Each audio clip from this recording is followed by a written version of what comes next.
मैं जा रहा हूँ, चीनी डाल रहा हूँ और अब मैं जी हाँ भाई लोग नमस्कार। आप लोग देख रहे हैं भोजपुरी मीडिया। तो जैसे मैं आप लोग को दिखाया हूँ खेसारी लाल यादव जी के बेटे का वीडियो, और वो भी लंदन में है। खेसारी लाल यादव जी की परिवार लंदन में है और वहाँ का कुछ ऐसे तस्वीरें निकल के आ रही है।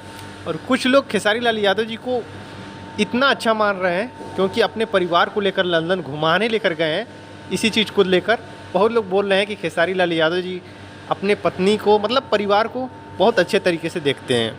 तो खेसारी लाल यादव जी का कुछ वहाँ का ऐसे फ़ोटो वीडियो वायरल हो रहा है इसमें फ़िलहाल में। तो मैं सोचा कि आप लोग को भी शेयर कर दूँ।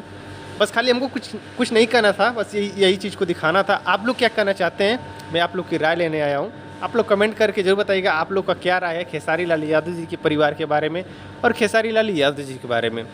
तो यही कुछ वीडियो अच्छा लगे तो प्लीज़ वीडियो को शेयर करना, लाइक करना और कमेंट बॉक्स में अपनी राय ज़रूर देना। क्योंकि भाई लोग काफ़ी लोग ऐसे कमेंट करते हैं खेसारी लाल यादव जी हमेशा बिजी रहते हैं अपने काम को लेकर।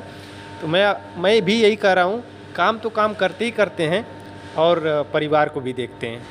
तो बस यही वीडियो, आप लोग क्या कहना चाहते हैं कमेंट बॉक्स में ज़रूर बताना और वीडियो को शेयर ज़रूर करना। मिलते हैं नेक्स्ट वीडियो में, तब तक के लिए नमस्कार। जय भोजपुरी, जय समाज।